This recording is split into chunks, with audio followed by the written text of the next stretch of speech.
Hi, today I'm going to be sharing my cultural chest and reflecting on how my social identities both shape how I see myself and how others perceive me. This experience was really meaningful but also challenging, so let's talk about it. Oh no, my box. So this is the box. This is my cultural chest. I decorated it. On the outside you can see some things. So on the inside, so I'll start with the inside. These are like parts about myself that are most important to me. So the first thing inside my chest are pictures of where I live in my family. So I'm from Seattle, Washington. And this is my family. So this is me and my twin sister. This is my mom. This is my grandparents. Me, my grandparents, my twin. So my family is the most important thing to me. They've had like the biggest influence on my values, my education, and how I see myself and how I see the world. They also taught me how to navigate life as a Black person and a woman. From a young age, I learned that there would be obstacles, expectations of me. I'd be held to higher standards because of my race and my gender. But they also taught me how to stay true to myself, and that's what mattered the most. And including these pictures like reminded me of how like deeply connected I am to the people in my life, especially my family. Next, this is a koala. This is a teddy bear from my childhood. It represents like comfort, emotional support, safety, vulnerability. This is a part of myself that not very many people get to see.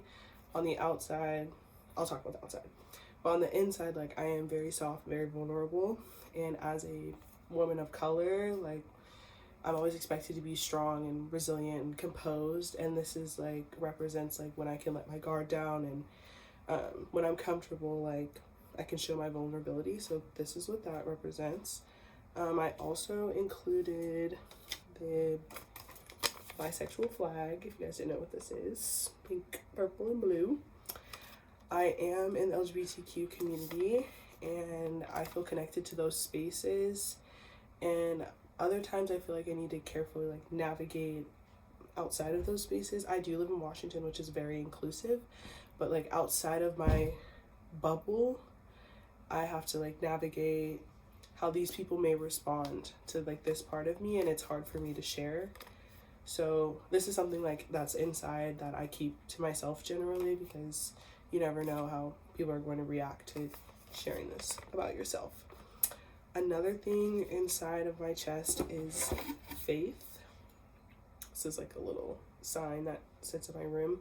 So faith is important to me and part of my identity because I was raised religious. I'm from a Christian household. I am Christian. I read my Bible. But it's a hard thing because of like being a part of the LGBTQ community. It is like hard to put them together.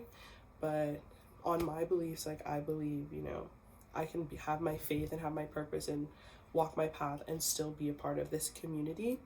And so I find it hard, like I am, as a bisexual person, it's hard to fit into those spaces, but it is a part of my identity and is who I am. So yeah, it's like complex sort of thing. They don't always fit into society's expectations. Finally, I have my softball ornament, which one of my kids on my team gave me last year. And softball is a huge part of my identity. I went to an HBCU somewhere on here in Clark, Atlanta, to play softball. I grew up playing softball.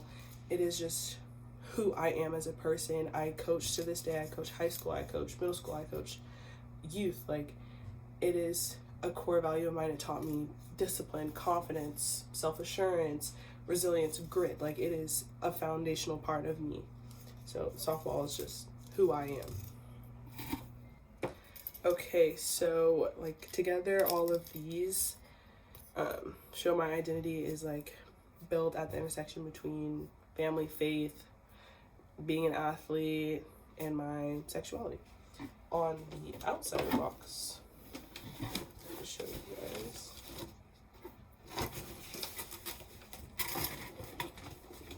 So on the outside of the box, I included, like, there's an edge brush over here. These are my keys. It's my work badge. So let's talk about this edge brush. So when people see me, they see my curly hair, and it's a huge indicator of like what my race is.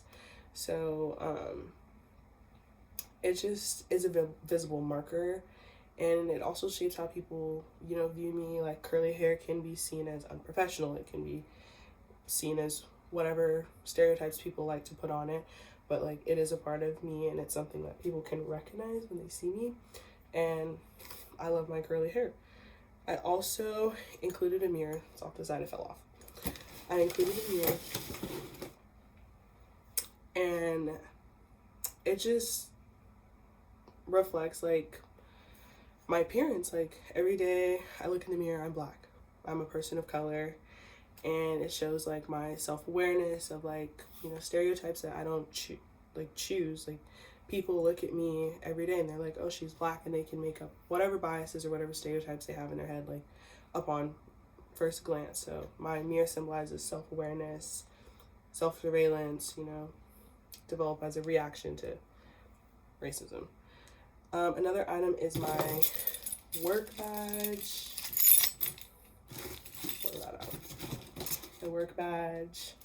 I work in the school district, and it represents professionalism and institutional affiliation. I work for the school. I'm in education, so it can give me like credibility and inclusion, and I'm included in those spaces where, you know, teachers are and paras and educators are. I'm included in those spaces, but it doesn't 100% like erase like racial and gender biases. I'm still a person of color, and I'm still a woman, and I experience those in my professional environment all the time.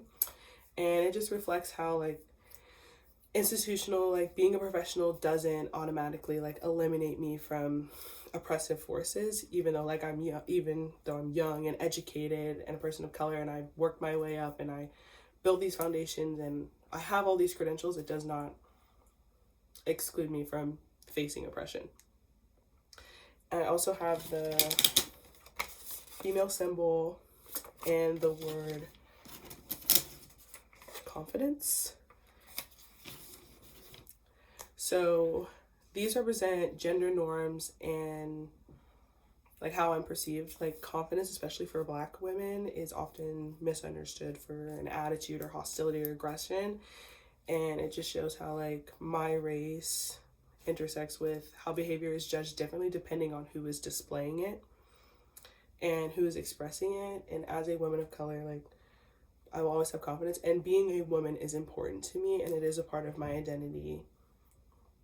So sharing my cultural chest made me more aware of like how inclusion and exclusion operate simultaneously in my life. Some identities allow me access and belonging, while others expose me to marginalization. It also made me reflect on my potential biases. Just as assumptions are made about me, I need to be mindful of the assumptions I make unconsciously or consciously about other people. And as a social worker, I need to be aware. It's critical. Cultural competence is a big thing. So this is my cultural chest. Thanks for having me.